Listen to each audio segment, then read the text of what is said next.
Саламатсыздар урматтуу менин каналымдын көрүүчүлөрү. Эми бүгүн Индия боюнча Индиянын 5-бөлүгүн карайбыз. 5-бөлүгү бул деген негизи британиялык Индиянын жашоосу, турмушу, тарыхы, ушу тагдыры ушу боюнча кичине сөз кылабыз. 4-бөлүгүндө бул сериалыбызда билесиңер, негизи Индияны Британия толугу менен басып алган жана колония кылып алган. Анан өтө катуу кыйнап салган. Анан индиялыктар жанакындай козголоң кылып, сыпайлар козголоңдун эртеси Виктория падыша айымы Британияныкы кой индиялыктарга көбүрөөк укук берели деп укукту берген, укуктарын кеңейткен жана ошол укуктардын аркасы менен анан ошол Индия британиялык атайын вице королдугуна айланган жана Индияга вице король дайындалган. Аны менен бирге Индия бул Британияга аябай көп мындай акча алып келип турган маал болгон. Эгерде Британиянын үстүнөн күн батпас империя деп аталып калса, Британия үстүнөн эч качан күн батпаса, бүт жер шарын курчап алса, ошол бүт колонияларын Британиянын шурусу деп койгон жана падыша айымдын тагындагы эң чоң баягы таш, асыл таш бул Индия деп эсептелинген да. Ошондо Индияга акырындап Британиянын өзүндө 17-кылымдан баштап 19-20-кылымга чейин аябай катуу, кызуу өндүрүштүк революция болуп кетет. Британияда баягы тигүүчү станокторду ойлоп табышат. Британияда китеп чыгарып басуучу станокторду мындай мыкты кылышат да. Анан оор өндүрүштөр, металлдарды иштетүү жана башка фабрикалар жасоо, темир жол, алгачкы паровоздор ойлонуп тапканда паровоздук жолдорду куруу ушу бүт баары Британияда өнүккөндүктөн булар Индияны дагы ушундай темир жолдор менен басып, бүт жерлерин коюп, атайын Индияда да Бомбейде биринчи алгачкы британиялык Индиянын ордо каласы болсо, ордо каланы булар деген эми британиялык Индиянын борбор каласы Делиде болуп калат. Ошентип сыпай каланын басып бүткөндөн кийин британиялыктар албетте Индияны менен толук башкара башташат дагы. Жана ушул аскер күчтөрүн жергиликтүү сикхтерден жана мусулман индиялыктардан, азыркы Пакистандык деп эсептелген өзүлөрү индиялыктардан ошолор армиясын түзүшөт. Армиясын түзүп туруп, ошо Индиянын армиясы алгачкы жолу ошо биринчи дүйнөлүк согушта кеңири колдонула баштайт. Булар деген индиялык армияны түзүп атканда бир кездерде британиялыктар Непалга кирип келип, ошол Тибетти басып алганга барып, Непалдан анан Гуркха деген уурудан, элден аябай катуу сокку жешет да британиялыктар. Гуркха деген эли аябай кызуу экен да, аябай күчтүү мындай. Тим эле баягы британиялыктардын аскерлерин оку-дары, мылтыгы жок болсо дагы кыйшык бычагы менен гана, кукри менен мындай капуста шынкабайт эткенде эле аябай былчыратып өлтүрүшөт дагы, аябай жеңишет да британиялыктарды. Британиялыктар ушуга аябай таң калышат, таң калып туруп айтышат: "Силер деген кыран укмуш эл экенсиңер. Силер эң күчтүү желдет экенсиңер. Силер деген тоонун башына чуркап чыгат экенсиңер. Биз силер менен атайын келишим түзөлү, силерге толук бүт укуктарды беребиз. Анан биздин армияга силерге эч качан да үстөмдүк кылбайбыз, биздин армияга кызмат кылгыла" деп ушу сунуш беришет да. Ошондо гуркхалар ойлонуп туруп макулдугун берет дагы. Ошондон баштап гуркхалар Британиянын армиясынын бөлүгүндө болуп калат. Гуркхалар боюнча кыскача айтса, булар деген дүйнө жүзүндөгү эң күчтүү жоокерлер, аскерлер деп эсептелинет. Гуркхалар кыйшык кукри менен аябай көп согуштарда катышкан. Биринчи дүйнөлүк согушта катышкан, экинчи дүйнөлүк согушта катышкан британиялыктардын күчтөрүнүн кармагында. Андан сырткары дагы бүгүнкү күнү Сингапурда полиция Ли Куан Ю Сингапурга бийликке келгенде гуркхаларды жалдаган, гуркхалар Сингапурду кайтарат. Андан сырткары Афганистанда британиялык күчтөр менен катышкан. Акыркы эрдигине алсак, ошол талиптер 30 киши, 2 киши эле калган америкалык базага кол салганда, ошол 2 гуркха 30 талипти кырган да. Ушундай укмуштай күчү болгон. Анан негизи ошо гуркхалар Индия армиясына кирип, британиялык индиялык армиясына кирип туруп, анан ошо 1914-жылы биринчи дүйнөлүк согуш башталганда гуркхалардын күчтөрү жана британиялык Индия күчтөрү ушу Европада салгылашат немистер менен. Андан сырткары Орто деңизде салгылашат, Италияда, Грецияда салгылашат. Андан сырткары ошо Африкада салгылашат, Тобрук, Эль Аламейн дегендерде. Жана ошол азыркы Израиль болуп жаткан жана Ливия, Сирия жерлеринде ошо британиялыктардын күчүнүн кармагында ошо салгылашат дагы. Аябай Германияны сазайын берет да. Германиялыктар бир топ эле кыйналат ошо гуркхалардан жана индиялык армиядан. Анан согуш башталып атканда эле, биринчи дүйнөлүк согуш башталып атканда Индияда улуттук конгресс күчкө кирет да. Баягы Индиялык улуттук конгресси түзүлөт, күчкө кирет. Ал баягы конгресстин карамагында акырындап жаңы жаш лидер пайда болот. Ал лидердин аты Махатма Ганди да. Махатма бул деген улук деген сөз да. Ошол Ганди өзү баягы улуттук конгресстин лидери катарында акырындап Хартал деген забастовканы ойлоп табат. Хартал деген забастовка бул деген баягы жумуш кылбай коюу да. Индиялыктар көп көлөмдө жөн эле жумушту кылбай коюп башташат. Иштин кылбай, ишин таштап, эчтеке жаратпай, эч кандай жумуштарды жасабай, эч кандай товарларды кылбай, ушинтип атып аябай баягы экономикага катуу сокку беришет. Эгерде бир эл иштебей койсо, бул деген бүт өлкөдө бүт экономиканы токтотуп коет экен. Ошол Харталдар Британиянын чучугуна чейин, британиялыктардын вице-королдугунун чучугуна чейин жетет да. Анан албетте баягы вице-король ар кандай чараларды көргөнгө аракет кыла баштайт. Ушул эле маалда айта кетиш керек, британиялыктар өзүнө ошо баш орууну өзүлөрү жаратышты да. Анткени булар темир жол салышты. 80 элден турган, 120 калктан турган, 80-120 андан ашык тили бар, бири-бири менен бирикпеген индиялыктарды булар англис тили менен бириктирип салышты биринчиден. Экинчиден булар баягы ошол кездеги эң алдыңкы болгон билим берүү системасын таркатышты. Өзүбүзгө кул өстүрөбүз деп, өзүбүзгө колониялык башкармачылыкты кызматкерлерин өтүктүрөбүз деп британиялыктар курган мектептер. Ошол мектептерде британиялык укук боюнча берилген маалымат, тарых боюнча берилген маалымат, дүйнөлүк саясат, геосаясат боюнча берилген маалымат акырындап Индиянын интеллигенциясын жаратты. Жана жөнөкөй интеллигенциясын эмес, биздикине окшош интеллигенция эмес, эң айтканда бул деген кандайдыр бир иштерди ала турчу саясий жана экономикалык интеллигенцияны алар тарбиялай билишти да. Ал интеллигенция Индияны карап, колония болгон экенин түшүнүп, индиялык алгачкы улутун түзгөнгө чечим кылышты. Жана ошол улутун түзгөнгө мындай кандайдыр өзүнүн кыялын өстүрүштү дагы. Жана ошол индиялык улуттук конгрессти түзүүгө алгачкы кадамдарды кылып, ийгиликтерге жетишти. Ошентип ошого биринчи дүйнөлүк согуш кезинде Германия, канцлердик Германия ойлонушту да. Бул деген Британиянын индиялык аскерлери өтө катаал экен. Буларды бирдемке кылыш керек.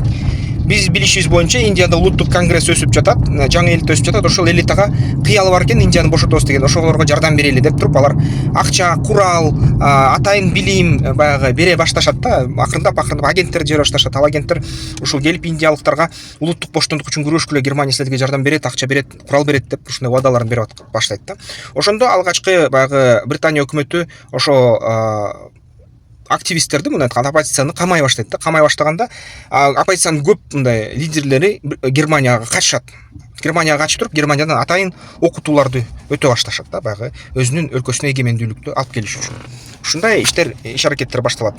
Ошондо 1919 жылы Британия өкмөтү кооптонуп, атайын баягы коопсуздукту чындоочу мыйзамды кабыл алышат дагы. Ал мыйзамдын алкагында бир топ индустарды кырат да, баягы түрмөгө отургузат, ар кайсы Харталарга катышкан, ага чакырган үндөгөн лидерлерди аныктап, алардын баарын баягы кыйнашат, акырындап кыйнап түрмөлөрдөн.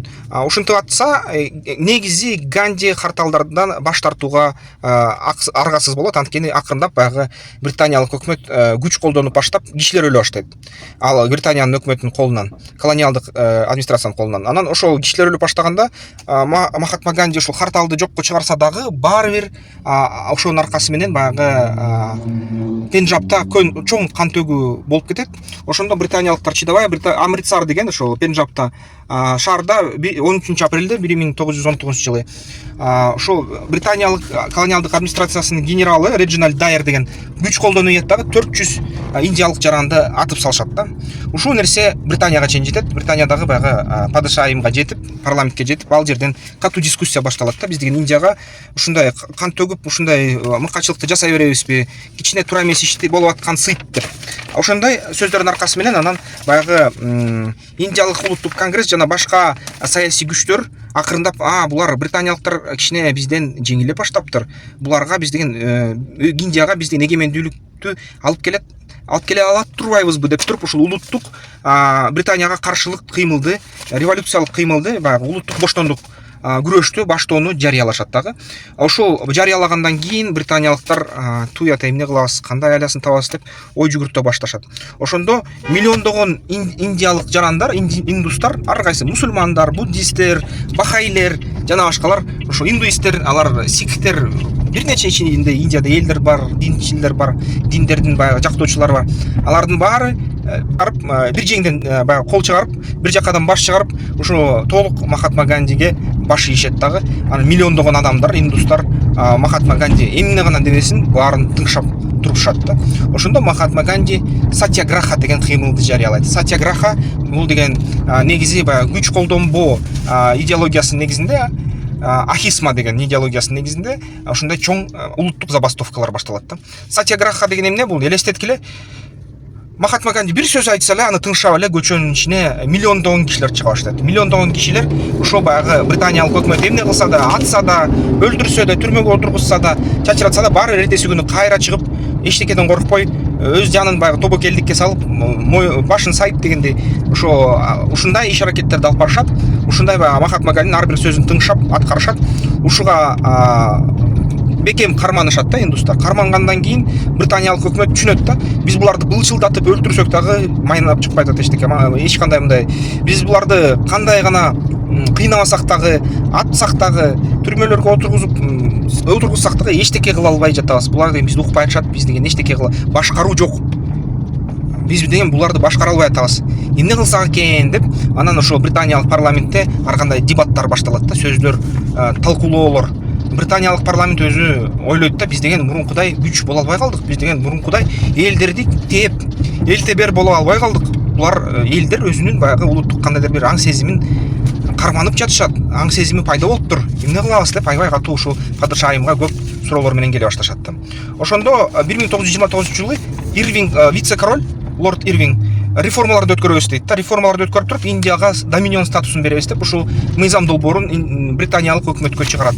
Ал мыйзам долбоорун британиялык өкмөт карап, оңдоп, бир сыйра кээ бир баягы бөлүктөрүн тууралап, кээ бир бөлүктөрүн салып ушундай кабыл алат да. Бирок Индиялык улуттук конгресс жана анын ичинде Махатма Ганди койгулачы, силер бизге ушул шайлоо укуктун жартылай бөлүп жарып берип атасыңар.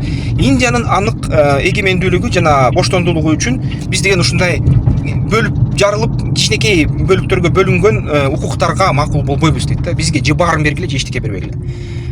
Биз деген бизге баары керек да, бизге бүт бийлик керек. Бизге Индиянын толук боштондугу, эркиндиги керек деп туруп алышат да, тырышып туруп алат да. Өлтүрсүң өлтүргүлө деп. Тырышып туруп алганда британиялыктар айласын таппай кайра эмне кыларбыз билбей деп ушундай 1930-31-32 жылы баягы британиялык өкмөткө, британиялык парламентке Махатма Гандини чакырып, Индиялык улуттук конгресстин өкүлчүлүктөрүн чакырып, алар менен дебаттарды өткөрүшөт да британиялыктар.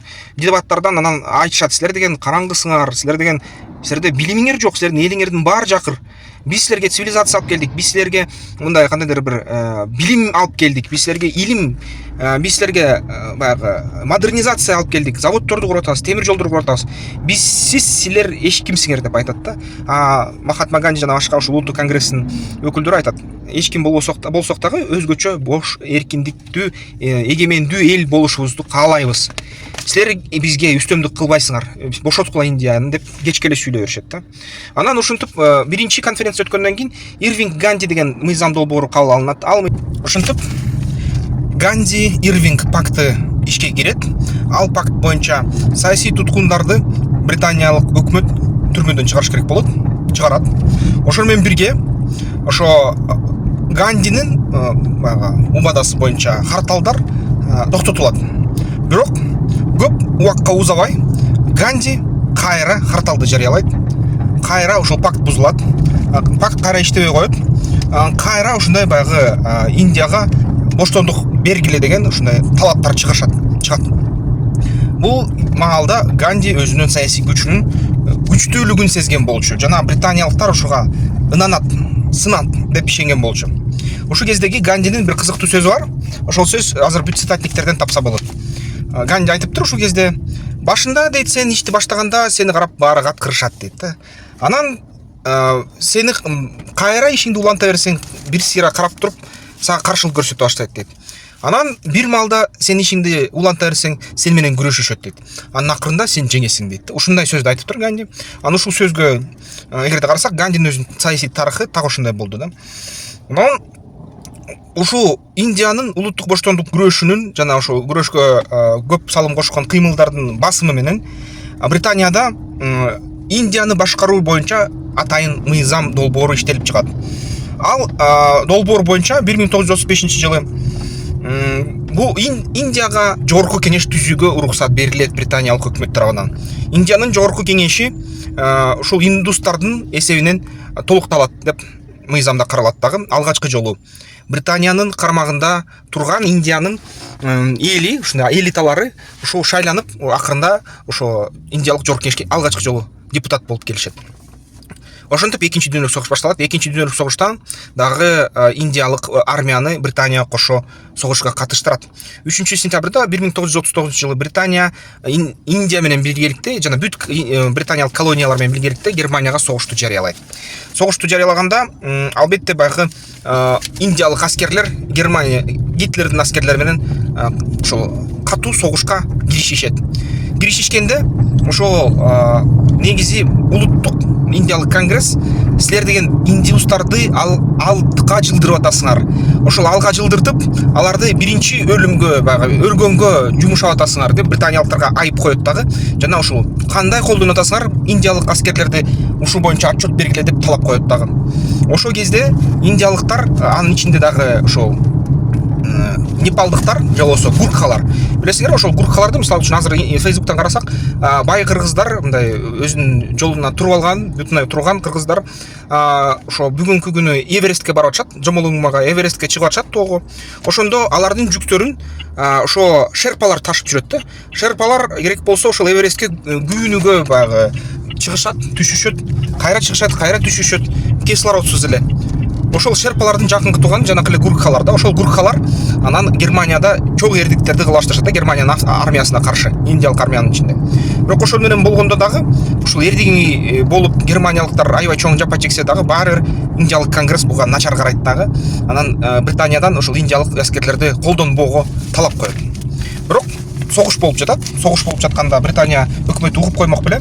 Анан ошондой согушту уланта беришет да.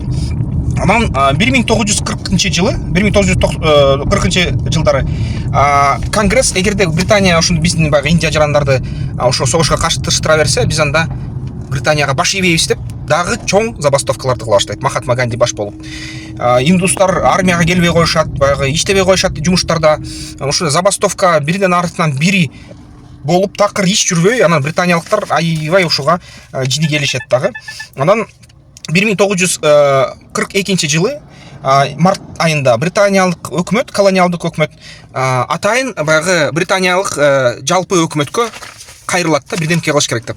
Британиялык жалпы королдуктун өкмөтү келгиле Индияга конституция иштеп беребиз деп, конституция долбоорун иштеп чыгат. Ал конституция боюнча Индия демократияга айланат, конституциялык өлкөгө айланат, жана ошол атайын шайлоолор өткөзүлөт. Ал шайлоолор менен парламент келиш керек болот, индиялыктардан жаланып турган. Анан өкмөт түзүш керек болот. Ошол өкмөттө баары индиялыктар келет да. Ошондой конституцияны сунуш кылат Британия. Ошол конституция боюнча бир гана суроо калат: коопсуздук маселелерин баарын Британия чечет, армия Британияныкы болот деп туруп алышат британиялыктар. Ошону угуп индиялыктар Махатма Ганди, Индиялык улуттук конгресстин баягы өкүлдөрү, лидерлери кеңешет да. Булар бизге 90% укук беришти, бирок ошону менен бирге күч укугун өзүнө калтырышты. Булар согуш бүткөндөн кийин ошол күч укугу менен пайдаланып, каалаганды ойноп бийлей беришет деп эсептешет да. Анан айтат: "Жок, күч бул деген мамлекетте эң негизги. Кимде аскерий күч колунда болсо, ошол өлкөнү чын эле башкарат" деп айтышат дагы.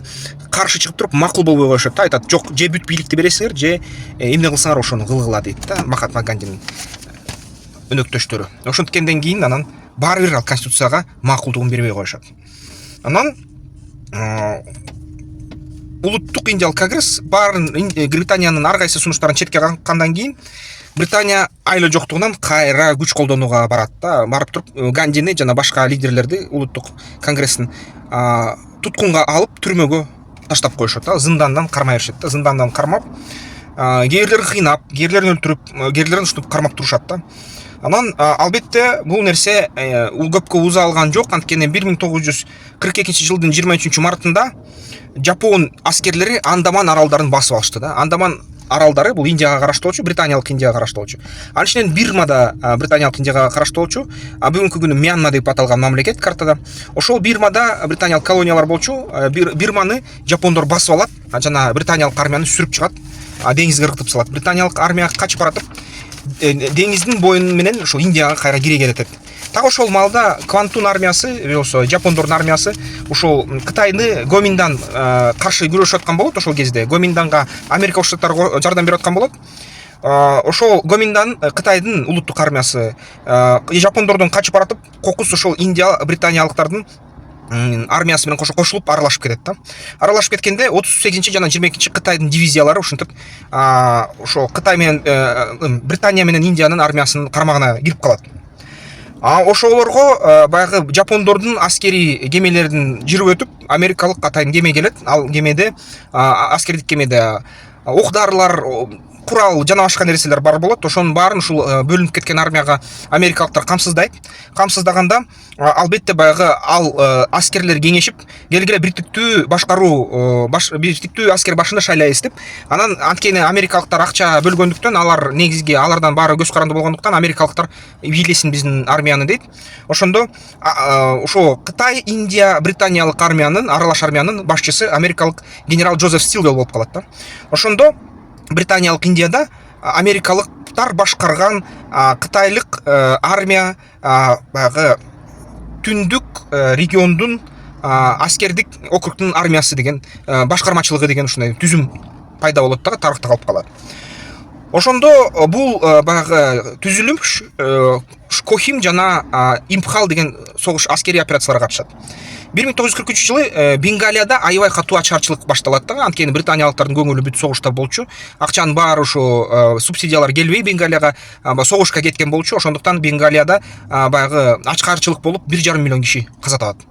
Ошону көрүп германиялыктар ойлонтуруп, Бенгалиядан биз деген козголоң кылалы, британиялыктарды Индиядан сүрүп чыгалы деп Гитлердин буйругу менен Сингапурга Индиянын эң баштапкы баягы эгемендүүлүгү үчүн күрөшүнүн лидерин Субхаш Чандра Бос ошону жиберишет. Алар болсо Жапония, Сингапур Жапониянын кармагында болгон. Ошол Сингапурда Британиянын администрация болгон. Аны жапондор басып алгандан кийин ошол Чандра Бос келгиле Индиянын улуттук армиясын түзөлү жана Индияда революция кылалы, британдыктарды кууйлу деп аракет кылып, индиялык улуттук армияны түзө баштайт да. Анан Жапониянын 15-чи армиясынын башчысы Рения Мутагути ошол кезде айтат да, келгиле биз деген Индияны ыдыраталы, Индияда революция даяр болуп калды Бенгалиядан баштап. Ошондо Индияда чоң спецоперация кылалы, көп аскердик күч менен кире калалы дагы, индиялык улуттук күчтөргө курал берели деп айтса, Хирохито императору Жапониянын жана анын баягы кол астында турган генералдар ага макул болбой, ошол Мутагутиге айтат, сен деген кыска эле мындай өзгөчө эле кичинекей атайын операция жаса, чоң аскер күчтөрдү колдонбо, негизги аскер күчтөр бул америкалыктарга каршы керек деп айтышат да. Ошонун несинен Рения Мутагути кичинекей операция уюштурганга мүмкүнчүлүгү жетип калат. Ал операция Импхал болчу, Импхал менен Кохима. Кохимадан жапондор ошо аралаш армияны, Кытай, Индия, Америка, британиялык армияны курчап алат, бирок ошол жерден Импхалда баягы жанындагы шаарларда эрдикти көрсөтүп, индустар менен кытайлардын башка бир бөлүгү жапондорду жеңет дагы деңизге ыргытып салат. Анан келтирип Кохимди дагы бошотот. Ушундой нерселер болуп кеткенде, бул деген 1944-жылдын башы болгон. Кохимден жапондор утулгандан кийин ошондон баштап жапондор бир гана качканга аргасыз болот да. Алар деген канча аракет кылбасын, түштүк чыгыш Азиядан алар жеңилип башташат ушул жерден. Мурун жеңип эле баарын басып келаткан, азыр болсо качып эле баратат. Ушинтип баягы индустар менен британдыктар, америкалыктар жана кытайлар өзүнүн күчүн көрсөтүп кошту бул жерде да. Анан ошол Бирмага качышты жапондор, Бирмага чейин жетип келди индус армиялары. Анан 1944-жылы албетте баягы индиялык армия ушуну эрдикти көрсөтүп атыптыр, бирок индиялык армиядан аябай көз карандысты британдыктар Махатма Гандини жана башка индиялык улуттук конгрессинин лидерлерин түрмөдөн кайра бошотушат. Ушинтип Гандини бир нече жолу баягы туткунга алышып, бир нече жолу бошотушту да британиялык администрация, бирок өлтүргөнгө негедир мындай даремети барган жок. Негедир ниети жакшы кара эле болуп аткан, өлтүрөбүз деп, бирок өлтүрө алган жок да, коркушту. Анткени миллиондогон адам Гандинин сөзүн тыңшап турушту. Ушинтип бошоткондон кийин анан британиялыктар айтат, туята биз деген ушу индиялык боштондук күчкө алыбыз жетпей атат дейт да. Анда эмесе балким биз индиялыктарды бошотолу деп ойлонушат да. Индияны бошотуш үчүн анда биз деген Индиядан кетиш үчүн атайын мыйзам чыгаралы, ал мыйзам боюнча Индияны бөлүштүрөлү деп туруп, британдыктар анын ичинен Уинстон Черчилль баары баягы Индияга таарынчы болуп, баягы бир нече Индияны бөлүү боюнча долбоорлорду сунуш кылат дагы. Индияныга эгемендүүлүктү берип, Индиянын жерлерин бөлүштүрүү боюнча иш аракеттер башталат. Бул иш аракеттер боюнча эми Индиянын тарыхын 6 бөлүгүн айтайын. Ушуну менен 5 бөлүк бүттү. Эмки видеолордон көрүшкөнчө.